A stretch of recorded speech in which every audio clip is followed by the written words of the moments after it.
Well, that was probably the most interesting trip to the castle I've ever had. Hades was just the norm around here. You just slept through the whole thing, too, didn't you, Lightning? Oh well, you're just a baby. None of this really matters to you in the end. Mom, I'm home. We're in the kitchen, sweetie. We? Hello, Scootaloo. Having a good day? Whatever it is, I didn't do it. I have no idea how those eggs got in his desk. Scootaloo, you're not in trouble for anything. I promise. Oh. Well then, I retract my statement. I'll try and look past it for now.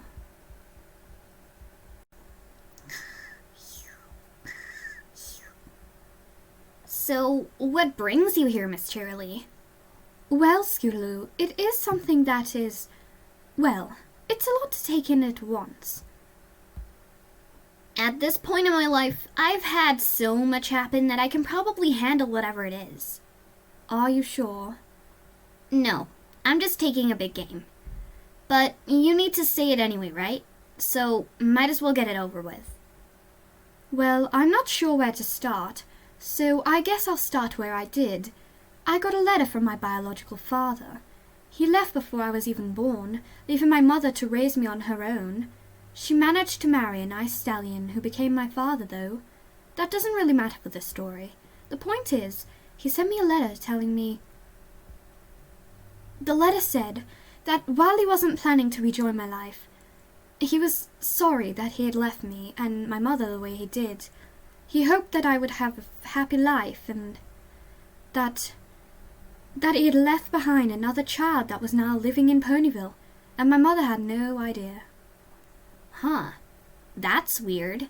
So you have a sibling in Ponyville that you didn't know about? That's exactly right. So why aren't you out looking for them right now instead of telling me... Wait. According to the letter, he said that you were the other foal he left behind, Scootaloo, which makes you my half-sister. Huh. Scootaloo? Oh, it's been a long day.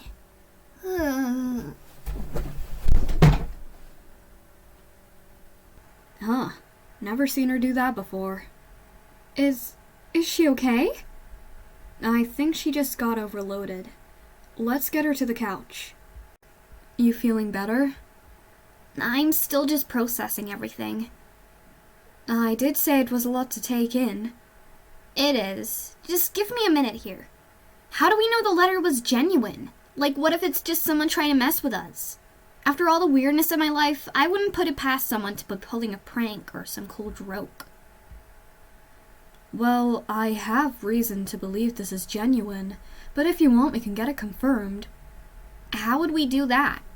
Tomorrow, the three of us can go to the hospital and have them take some DNA samples to see if you two share a parent. If Cheerilee's okay with that, of course. It is a lot to accept without proof, so I'd appreciate that too. Yeah, let's do that. It'd help my mind accept another new family member suddenly appearing from nowhere. I would just like to say, though, that if this is true, that I have no problems with you being my little sister. It might be a little awkward since you've always been my student, but I've never had a sister before. I think it'd be nice. I'm going to have the same issue. You've been my teacher for so long. How am I supposed to see you as anything else? Alright, Lightning. Recap time. Starlight has some crazy idea about me being some sort of pillar point to this dimension. And apparently Cheerilee is my sister. Lightning, we need to sleuth out the truth. This doesn't make a whole lot of sense. I mean, I've met other versions of me, and not only were they so different from me, they weren't pillar points like me, nor did they have a Cheerilee as a sister. And I'm sure there are a lot more Scootaloos out there who aren't like me. Like maybe one where I'm a magician, or one that is fused with a monster, or one where I'm not as close to the girls like I am here. There's just so many possibilities.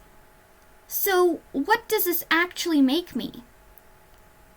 A pillar point like Starlight claims?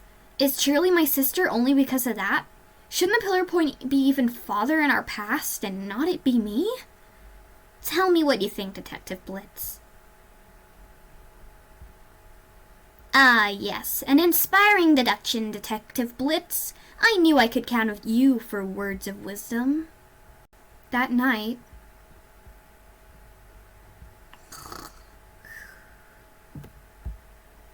No, not quite yet.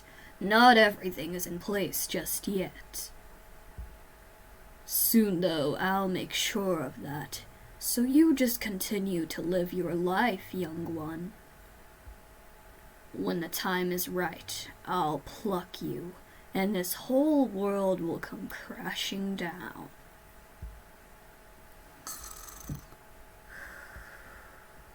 The next day, I didn't think I'd be this nervous, but here I am. I admit, I'm feeling goosebumps myself. Why does it take so long? I just want to know already. Good things come to those who wait. I know better than that. You still have to wait either way. Ugh! Well, hey there, Lightning. It looks like I'm your auntie now.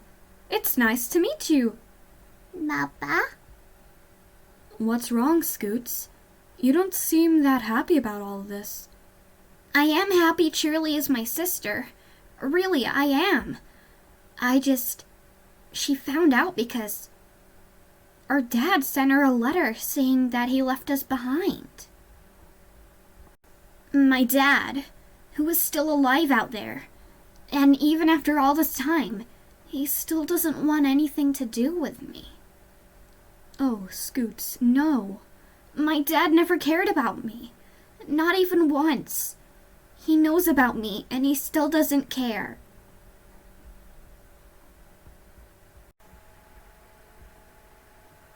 You knew my dad, didn't you? I had the unfortunate pleasure of knowing your father. Not very well, but he was around Firefly enough that I got to know him. What was he like? You want to know the truth? Probably. I never understood what Firefly saw in him, but apparently he made her feel like the most important mayor in the world. I never liked what he said or how he treated me, though. My time with Firefly grew limited because I started avoiding spending time with him. So I never got to see everything he did. Though I did notice that he really liked flirting with other mayors, but it didn't seem to faze Firefly.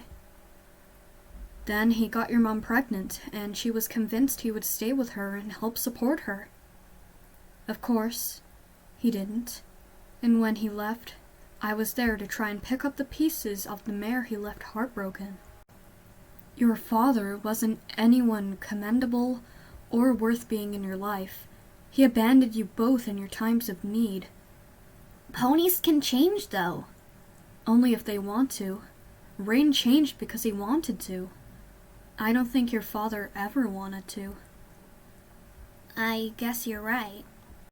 Thank you for telling me. I'm sorry I didn't have better news for you. It's okay. At least I know now. The next day, the test results came back with interesting news, Scootaloo. According to the results, Sunset's theory about you absorbing magic from different dimensions does seem to be accurate. So today's testing will be focusing on why that's the case. We've got a few tests in mind that will help determine exactly what is going on. We have a few theories, and these will test them. We've got one that'll test for dimensional anomalies, one for magic corruption, one for other beings in your conscious, one for magic constructs in your body, and one to see if you're a dimensional pillar point? Uh-huh. Yeah. How'd you know? I don't know. I just sorta had a magical feeling.